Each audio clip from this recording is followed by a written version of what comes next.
ریاست تلنگانہ میں بارشوں کا سلسلہ جاری ہے۔ حیدرآباد سمیت ریاست کے کئی اضلاع میں موسلادھار بارش ہو رہی ہے۔ آج صبح بھی حیدرآباد کے مختلف علاقوں میں کہیں ہلکی تو کہیں تیز بارش دیکھی گئی۔ حیدرآباد میں صبح اسکولی اوقات میں بارش کے دوبارہ آغاز سے ٹریفک جام نظر آیا۔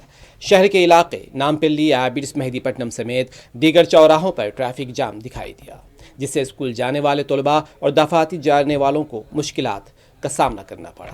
خلیج بنگال میں ہوا کے دباؤ کی وجہ سے آندھرا پردیش اور تلنگانہ میں یہ بارش ہو رہی ہے۔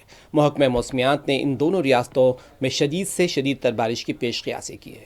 محکمہ موسمیات کا کہنا ہے کہ تلنگانہ میں مزید 3 دنوں تک بارش ہوگی۔ آج بھی ریاست کے مختلف مقامات پر گرج چمک اور تیز ہواؤں کے ساتھ بارش ہوگی۔ کچھ اضلاع کے لیے الرٹ جاری کیا گیا ہے۔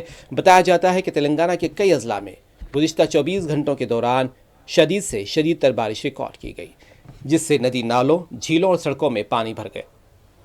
بعض مقامات پر ٹریفک کا رخ موڑ دیا گیا، ہنگامی اقدامات کیے گئے۔ ملگو اور کومرم بھیم آصف آباد اضلاع کو وہاں پر نقصان کی اطلاعات ہیں۔ حکام نے ڈسٹرکٹ ڈیزاسٹر رسپانس فورس کو الرٹ پر رکھا ہے۔ ضلع آصف آباد کے بیجور میں سب سے زیادہ 236.5 ملی میٹر بارش ریکارڈ کی گئی، جبکہ ملگو ضلع کے وینکٹا پورم میں 218.3 ملی میٹر بارش ریکارڈ کی گئی۔ ضلع بھدرادری کے کئی دیگر مقامات پر موسلادھار بارش ریکارڈ کی گئی ہے۔ ملگو کے ضلع کلکٹر نے عوام پر زور دیا ہے، باہر نکلنے سے گریز کریں، خاص طور پر پلوں، شاہراہوں کے پاس جانے سے گریز کریں۔ ماہی گیروں کو ساحل پر رہنے کو مشورہ دیا گیا ہے۔